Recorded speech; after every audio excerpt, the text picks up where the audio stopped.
하나님의 은혜와 소망이 여러분들의 삶 가운데 충만하기를 축복합니다. 이런 말이 있어요. 실패하지 않는 사람은 없다. 하지만 성공하는 사람은 실패할 때마다 일어서는 사람이다. 여러분, 사람이 인생 살다 보면요, 누구나 정도의 차이는 있겠지만 한 번 이상은 넘어지긴 마련입니다. 이 사람이 평생을 살아가면서 안 넘어지고 살아간다는 거, 여러분, 이거는 불가능한 일일 거예요. 누구라도 어느 정도는 인생의 실패라는 것을 경험하며 살아가게 되어 있어요. 하지만 중요한 건 넘어지더라도 다시 일어서는 일입니다.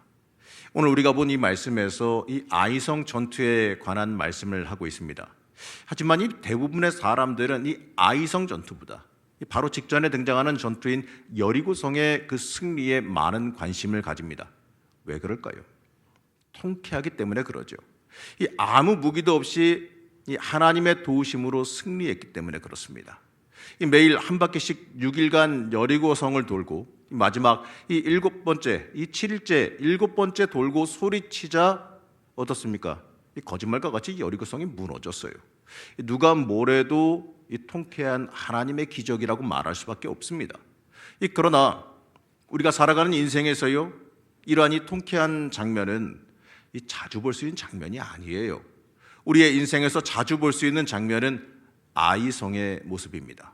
우리는 평소에 자주 실패해요. 그렇기 때문에 실패하고 난 뒤에 다시 일어서서 승리하는 아이성 싸움의 모습에 우리가 주목해 볼 필요가 있습니다. 여러분, 실패할 수도 있지만 또다시 일어나서 승리하는 게 더 중요하기 때문에 그렇습니다. 매번 싸움에 이긴 운동선수가 있다고 합시다. 그것도 모두 다 이 복싱 선수인데 KO로 다 이겼어요. 승승장구하지만 오히려 이 선수는 굉장히 위태로운 선수가 되는 겁니다. 한 번만이라도 지기만 하면 곧바로 은퇴할 가능성이 많기 때문에 그래요. 바로 타이슨이라고 하는 유명한 복싱 선수가 그랬습니다. 승승장구하며 그 누구도 대적하지 못할 사람이었지요. 1회가 시작하자마자 순식간에 주먹 몇 번 안 휘두른 것 같은데 항상 이겼어요. 그러다가 결국 패배하는 실패를 맛봤습니다. 복싱 선수가 이길 수도 있고 질 수도 있는 거 아니겠어요? 하지만 이 타이슨이라는 선수는 재기의 노력을 하기는 했지만 결국에는 다신 일어서지 못하고 각종 무리만 일으키면서 결국 선수로서의 생명을 끝내고 말았습니다. 이기는 법은 알았어도 실패해서 일어나는 법을 그가 몰랐기 때문에 그렇습니다. 항상 이기는 것보다도 실패했을 때, 넘어졌을 때 일어나는 것을 아는 게 이게 더 중요한 거예요. 우리의 인생에서도요, 이 넘어져 본 사람이, 넘어졌다가 일어나 본 경험이 있는 사람이 이 자신 있는 인생을 살아가게 되어 있습니다. 여러분, 우리의 신앙도 마찬가지입니다. 신앙은 우리의 인생과 우리의 삶의 자리와 동떨어져 있는 게 아니에요. 우리는 실패가 있고 고난이 있는 곳에서 실제로 우리가 살아가고 있어요. 마이클 잭슨의 춤 중에 이 문워크라고 하는 유명한 춤이 있는데 제가 잘하면 한번 해서 보여드리고 싶은데 차마 그러지는 못하겠고, 분명히 보게 되면요, 앞으로 걸어가는 것 같은데 뒤로 걸어가요. 참 신기한 춤입니다. 이걸 보면서요, 이런 생각이 한번 든 적이 있었어요. 이걸 보면서 때때로 내 신앙의 모습, 걷기는 걷는데 항상 제자리거나 아니면 오히려 앞으로 가는 것처럼 보였지만 뒷걸음질 치고 있는 게 내 신앙의 모습, 내 인생의 모습은 아닐까, 이러한 생각을 한번 해본 적이 있습니다. 걷기는 걷는데 항상 제자리입니다. 아니, 오히려 어떤 경우에는 퇴보하고 더 뒤로 가고 있어요. 여러분, 신앙은요, 항상 성장해야 되고 전진해야 되는 겁니다. 그런데 항상 제자리라면 얼마나 안타까운 일일까요? 아무리 뛰어도 항상 제자리다, 이건 좋은 게 아닙니다. 걸으면 앞으로 나아가야지요. 실패는 딛고 일어서야 하는 겁니다. 신앙은 7번 넘어져도 8번 일어나는 7전팔기의 신앙이어야지만 합니다. 그래서 오늘 제목을 그렇게 잡았어요. 여러분, 우리가 사는 인생은요, 넘어질 수 있어요. 실패할 수도 있어요. 물론 말이 쉽지 힘든 이야기는 맞습니다. 어려운 이야기 맞아요. 하지만 다시 결국엔 일어나면 되는 거 아니겠습니까? 7번 넘어지면 8번째 일어나면 되는 거예요. 이 참된 신앙인은 넘어져도 이 신앙으로 하나님의 능력으로 자신감 있게 다시 일어날 수 있어야지만 합니다. 하나님께서 그럴 수 있도록 우리에게 능력도 주시기 때문에 그래요. 저는 우리의 신앙의 인생을 넘어져도 다시 일어나고 또 넘어져도 다시 성령님의 능력으로 자신 있게 일어나는 이 7.8기의 신앙이다, 이렇게 부르고 싶습니다. 하나님의 능력이 항상 우리와 함께하니 우리는 일어설 수밖에 없는 겁니다.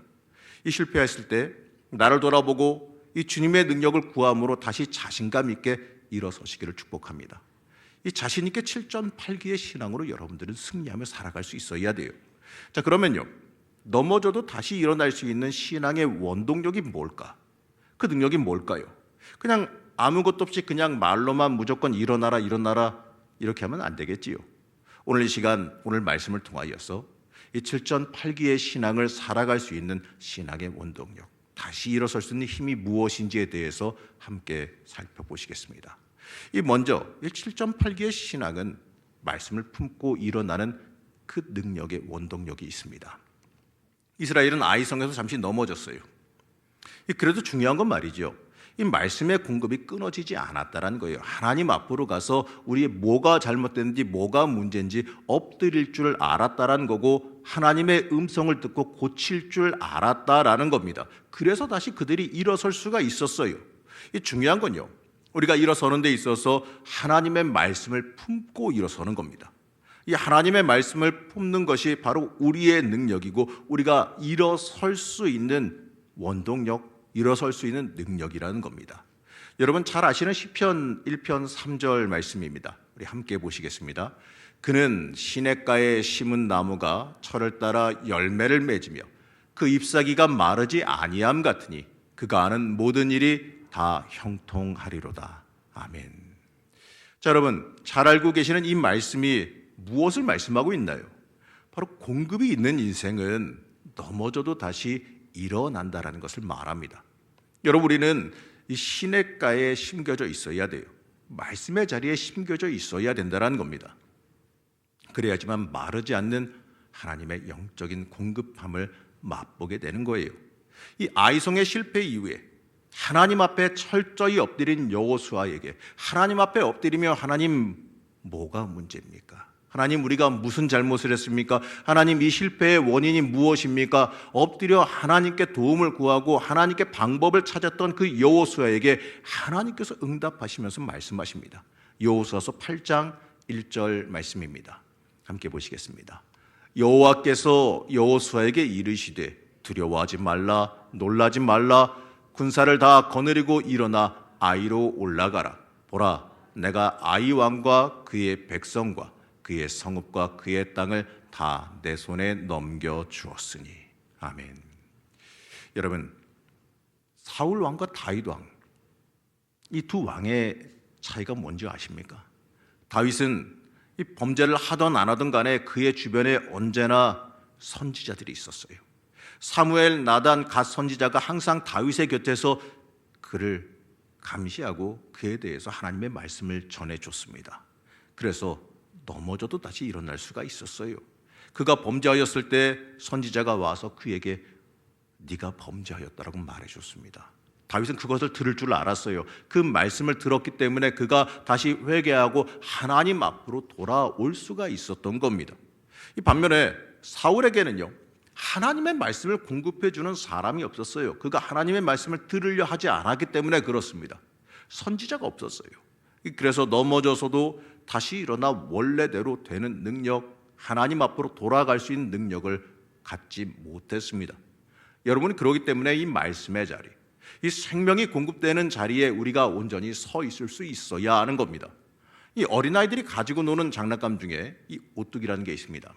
다들 아시겠지만 이 오뚜기는 뭐 밀던 때리던 어떻게 하든 간에 어쨌든 간에 이 뒤집어 놔도 다시 일어나는 게 특징이에요. 어릴 때 한번 기억이 있습니다. 그 오뚜기가 너무 신기해가지고 뜯어봤습니다. 그냥 뭐 하다 보니까 던져도 일어서고 하는 게 너무 신기해가지고 이 드라이버 갖다가 풀어가지고 뜯어본 적이 있어요. 뜯어봤더니 별거 없더라고요. 맨 밑에 무게추가 들어있더라고요. 그래서 깨달았습니다. 아, 이 무게추가 맨 밑바닥에 깔려서 중심을 잡아주니 이게 넘어질 수가 없구나. 이렇게 본 적이 있어요. 근데 여러분, 이건 우리와도 똑같은 얘기예요. 그 중심에 말씀이 있는 사람은 넘어지지 않는 오뚜기와도 똑같은 거예요. 그의 인생의 중심에, 그의 삶의 중심에 말씀이 자리 잡고 있게 되어지면 아무리 넘어져도요, 다시 일어날 수 있는 능력을 가지게 되는 겁니다. 이 하나님의 말씀은요, 우리에게 다시 일어날 수 있는 능력과 힘을 허락해 줍니다. 이 넘어져도 다시 일어날 수 있으면 여러분, 그럼 되는 거 아니겠습니까? 이 넘어져서 패망하는 게 아니라 넘어져서 더 강하게 일어날 수 있으면 그러면 되는 거 아니겠어요? 이러한 이 영적인 건강을 우리도 가질 수 있어야 합니다. 이 많은 신앙인들이 좋아하는 말씀 중에 이러한 말씀이 있어요. 욥기 23장 10절 말씀입니다. 함께 보시겠습니다. 그러나 내가 가는 길을 그가 아시나니 그가 나를 단련하신 후에는 내가 순금같이 되어 나오리라. 아멘. 많은 그리스도인들이 좋아하는 말씀이지요. 힘이 되어주는 말씀입니다. 이 말씀은요, 고난이 우리를 단련시킨다 이렇게 말합니다. 그리고 고난 이후에 아무 흠이 없어진다 그러죠. 그 고난 자체가 하나님께서 우리를 연단하여서 쓰시기에 합당하게 만드는 과정이다라는 거예요. 그리고 나서 우리는 하나님 앞에 쓰임 받을 수 있는 존재가 되어진다. 힘이 되어지는 말씀이죠. 그러나 이 고난은요, 아무리 치장해도 힘든 건 사실이에요. 이 고난 때문에 때때로 그의 인성이 깨지기도 하고 넘어지기도 하고 사람의 인격이 망가지기도 합니다. 심지어 이 고난 때문에 견디지 못해서 하나님 부인하고 떠나는 분들도 있어요. 여러분, 다시 말하지만 이 고난은요, 그냥 절대로 가볍게 말할 수 있는 게 아닙니다. 실제로 주변을 보게 되면 이 고난으로 단련되어 순금과 같이 되어서 하나님께 쓰임 받는 훌륭한 사람들도 있습니다. 그렇지만 반대로요, 고난 때문에 깨지고 망가지고 심지어 이겨내지 못하여 하나님 떠나가고 심지어 안타깝게 그 인생 그냥 그렇게 끝나고 많은 사람들까지도 있는 건 사실입니다. 자, 그러면요, 고난이 주어졌을 때 이렇게 전혀 다른 결과를 맞이하는 이유가 무엇일까요? 핵심은요, 같은 말입니다. 그 사람의 중심에 말씀이 있느냐 없느냐라는 거예요. 이 말씀으로 무장되어 있느냐 아니냐의 차이라는 겁니다. 이 말씀을 품은 사람은 고난이 와도 그 고난을 통하여서 내가 정금과 같이 단련되어 나아가서 쓰임받는 은혜를 겪게 되어집니다. 그러나 말씀으로 무장되어 있지 않은 사람은 고난이 오면 참 미안한 얘기지만 그 고난의 불길에 다 죽어버리고 말아요. 우리는 다니엘의 세 친구 이야기를 압니다. 사드락, 메삭, 아벳느고의 이야기를 잘 알고 있어요. 그들이 금신상에 절하지 않는다는 이유로 이 맹렬히 타는 풀무불에 던져졌습니다. 타협하지 않는 신앙으로 인하여서 결박당하여서 풀무불 속, 지금 말하면 이 용광로 같은 곳에 던져진 거예요.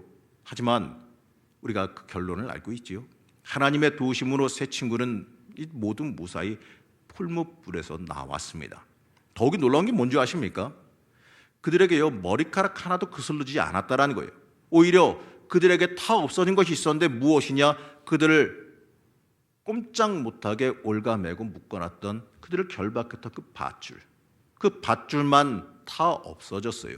그래서 그들이 그 풀무불 안에서 걸어 나왔어요. 여러분, 이 고난의 풀무불은 우리 안에 이 모든 나쁜 것들은 태워버립니다. 이 결박한 밧줄도 태워버려요. 그러나 중요한 것, 귀한 것, 그의 영혼은 건들지 못합니다. 심지어요, 머리털까지도 건들지 못한다고 말하잖아요. 여러분, 말씀으로 무장하게 되면 이 고난의 풀무불이 와도 겁날 게 하나도 없어요. 여러분, 인생에 자신감 가져도 됩니다. 고난 중에 자신감 가져도 돼요. 하나님만 붙잡고 있게 되면 인생의 나쁜 것만 사라질 뿐이지 좋은 것은 악한 것들이 손대지 못하기 때문에 그렇습니다. 이 고난의 풀무불이 사랑을 없앨 수 없어요. 믿음을 없앨 수 없어요. 오히려 우리를 더 단련하여서 더 쓰임받기에 합당하도록, 하나님 쓰시기에 맞도록 더 귀한 재료가 되어지도록 우리를 정금과 같이 만들어줍니다. 이 고난 앞에서요, 이 성도들이 영적인 자신감을 가질 수 있는 원천이 바로 여기에 있는 거예요. 이 오뚜기가 이 자신 있게 넘어지는 것을 받아들이듯이 이 성도들이 고난의 풀무불을 절대로 두려워해서는 안 됩니다. 이 넘어지는 것을 두려워하지 말고 그 중심에 말씀으로 무장되어 있지 않음을, 내가 말씀 붙잡지 못했음을 오히려 두려워해야 되는 겁니다. 여러분, 이 말씀이 중심이 있어서 승리하는 인생 살아가시기를 축복합니다. 그리고 중요한 건요, 이 7.8기의 신앙은 멈출 줄 아는 이 스톱의 능력에 그 능력이 있다는 거예요. 이 아이성에서 이스라엘이 패하게 된 이유가 뭡니까? 이 아간의 범죄함 때문에 아니겠습니까? 하나님께서 손대지 말라고 하신 물건을 훔쳤기 때문에 그렇습니다. 결국 아간은 어떻게 됐습니까? 이 돌에 맞아 죽었고 그 죽은 자리가 그 유명한 아골 골짜기가 된 거예요. 여러분, 우리가 이 하나님 말씀에 순종하는 게 이렇게 중요한 겁니다. 바로 우리의 생사가 말씀에 순종하느냐 그러지 못하느냐에 달려있기 때문에 그렇습니다. 그렇기 때문에 우리는 이 온전히 말씀에 순종하는 삶을 살아갈 수 있어야 됩니다. 우리가 이 하나님의 뜻대로 살아가려고 하는 신앙인이라면 여기서 명확하게 구별해야 될 것이 있습니다. 여러분, 고집과 인도하심 받는 것은 엄연히 다르다라는 걸 깨달아야 됩니다. 고집은 뭡니까? 내 멋대로 그냥 내 뜻대로 무조건 전진하는 게 고집이에요. 그러나 인도하심은 하나님이 가라고 하면 가는 거고 하나님이 서라고 하면 설 줄 아는 겁니다. 하나님이 가라고 하시는 그 고의 명령도 중요해요. 근데 더 중요한 게 뭔지 아십니까? 멈추라고 하는 그 스톱의 명령을 따르는 게 더 중요합니다. 여러분, 교통신호에서요, 파란 불에서 조금 늦게 출발하면 뒤에서 좀 빵빵거리는 재촉하는 소리나 좀 잔소리 좀 들으면 됩니다. 그런데 서라고 하는 신호에 안 서면 어떻게 될까요? 이거 대형 사고로 이어질 수도 있어요. 여러분, 훈련 잘 받은 강아지와 그렇지 못한 일반 강아지의 차이가 뭔지 아십니까? 이 먹이를 먹거나 사람 보면 짖는 건요, 훈련 잘 된 명견이나 일반 똥개나 똑같아요. 개의 본능이거든요. 근데 이 둘의 차이를 알 수 있는 게 뭐냐? 멈추는 능력이에요. 주인이 먹지 말라고 하면 뭐 고기를 앞에 갖다 줘도 먹지 않고 기다리는 게 그게 훈련 잘 된 명견이에요. 이 반대로요, 배가 고프면 이 주인이 뭐라고 하든지 뺐든지 뭐 하든지 간에 그냥 덤벼들어서 물어뜯고 먹고 하는 게 그게 똥개죠. 멈추는 것이 바로 능력이라는 걸 그거 보면 알 수가 있어요. 여러분, 세상에는요 여러 사람이 있습니다. 하지만 예수를 믿는 사람과 그렇지 않은 사람을 구별할 수 있는 것은 여러분 세상의 기준이 아닙니다. 바로 멈춰야 될 때 멈출 줄 아는 능력이 중요한 겁니다. 여러분, 믿는 사람들은 주일에 쉽니다. 바로 이 안식할 때 안식할 줄 아는 거예요. 바로 멈출 때 멈출 줄 아는 거죠.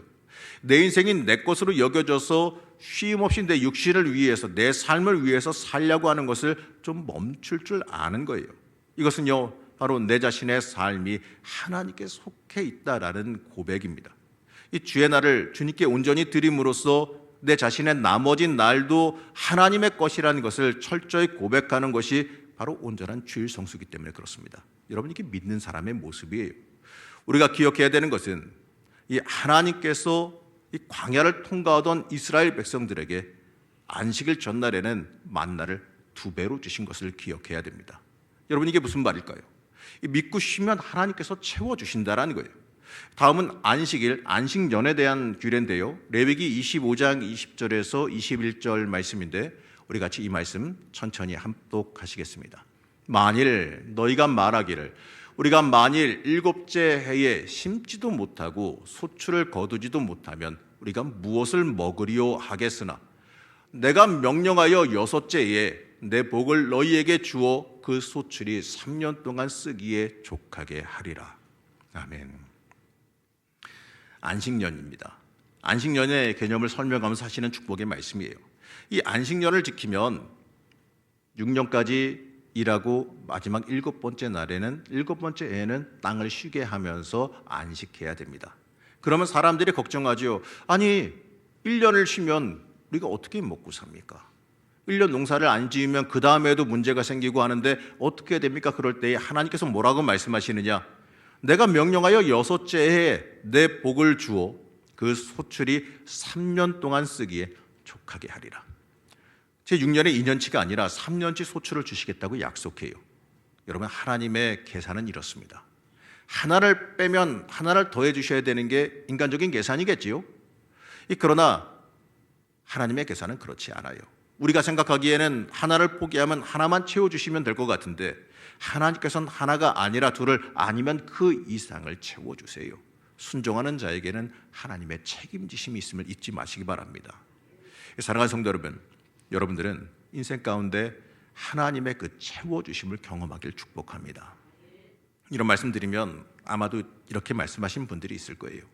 안식하고 싶어도 목사님 여유가 없어서 안식 못해요. 그러나 그 말은 죄송합니다만 사실이 아니에요.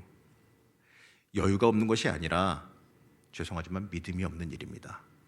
이스라엘의 그 바벨론 70년 동안 이 포로 생활에 대해서 역대하의 해석을 보면 이렇습니다. 역대하 36장 21절 말씀인데 함께 합독하시겠습니다. 이에 토지가 황폐하여 땅이 안식년을 누림같이 안식하여 70년을 지냈으니 여호와께서 예레미야의 입으로 하신 말씀이 이루어졌더라. 자, 이 말씀을 조금 무리하게 확대해 보면 이스라엘 백성이 그동안 지키지 않은 안식년을 한꺼번에 자기가 원하지 않아도 몰아서 지키게 되었다. 이렇게 해석할 수가 있는 겁니다. 여러분, 이 세상에 안식하지 않는 사람은 없어요. 어떤 사람은 교회에서 하나님께 온전히 나를 드리면서 예배하면서 안식을 취하고, 이 어떤 사람은 원치 않아도 원치 않는 자리에서 어쩔 수 없는 안식을 취합니다. 이스라엘의 경우는 이 포로로 바벨론에서 70년 동안 안식했어요. 11조의 경우도 마찬가지죠. 11조 안 하는 사람 없어요. 어떤 사람은 교회에서 하나님께서 나에게 주신 것이 전부 하나님의 것이라는 고백으로 11조를 온전하게 주님께 드립니다. 하지만 어떤 사람은요, 사고 나서 나가고 사람 관계로 나가고, 어떤 사람은 사고 쳐서 경찰서 가고, 계산이 좀 복잡하다 싶으면 도둑이 들어서 사기꾼이 가져가기도 해요. 물론 조금 강하게 이 말씀드려 죄송합니다. 그래서 거북할 수도 있을 거예요. 하지만 명확한 건요, 우리가 그리스도인이라면 멈출 때 멈추는 게 오히려 복이고 더 이득이라는 걸 알아야 됩니다. 이 멈출 때 멈추는 것이요, 하나님이 내 인생의 우선이라는 걸 명확하게 고백하는 일이 됩니다. 그리고 우리가 멈추고 하나님 앞에 온전하게 항복하고 고백하게 되면 그때부터는 내 인생의 책임이 내가 지는 게 아니라 하나님이 책임지는 인생으로 바뀌게 되는 걸 깨달아야 됩니다. 여러분의 인생 여러분이 힘들게 책임지며 살아가시겠습니까? 아니면 주님께 내어 맡기고 주님이 책임지는 인생을 살아가시기를 원하십니까? 여러분, 이거 엄연히 비슷해 보이지만 완전히 다른 일이에요. 내가 내 인생 책임져야 된다 그러면 고난과 어려움 당했을 때 그 고난과 어려움도 내 힘으로 이겨나가야 됩니다. 그러나 주님이 책임지는 인생을 살아가게 된다면 고난과 어려움 가운데 우리는 주님의 능력을 의지할 수 있게 되어지고, 그 주님의 능력과 주님의 도움과 주님의 그 길을 여심을 통하여서 고난을 탈출할 수 있다는 걸 우리가 잊지 말아야 됩니다.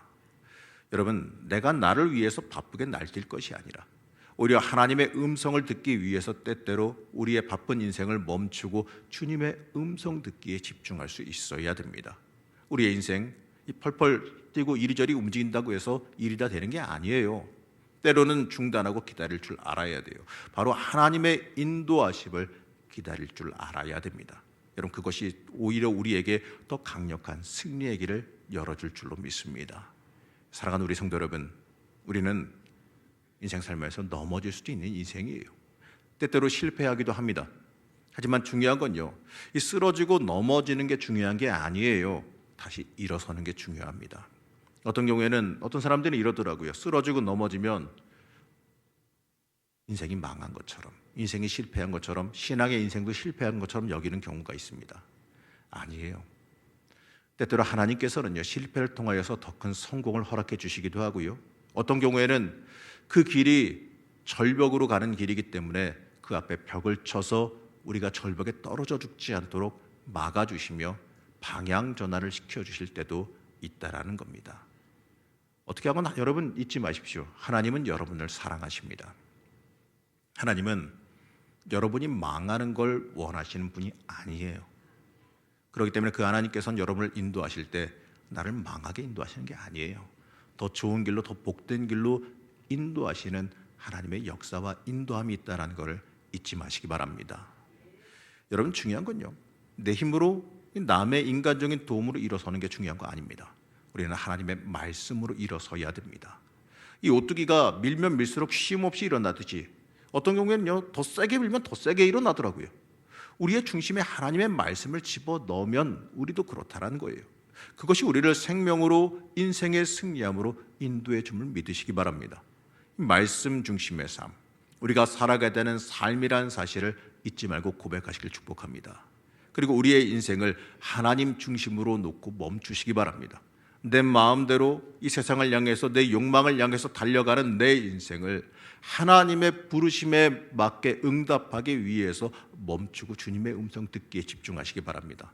그 멈춤이 우리에게 지름길을 알려줄 것이고 그 멈춤이 우리에게 참된 승리를 전해줄 겁니다. 사랑하는 우리 성도 여러분, 오늘 제목처럼 7.8기의 신앙, 넘어지더라도 이 성령의 능력으로 성령의 도우심으로 다시 일어나는 신앙, 이 신앙을 여러분의 것으로 삼으시길 축복합니다. 세상이 우리를 넘어뜨리려 할지라도요, 우리는 잊지 마십시오. 일어날 수 있습니다. 이 성령의 능력으로, 하나님의 능력으로 우리는 반드시 일어나고 승리합니다.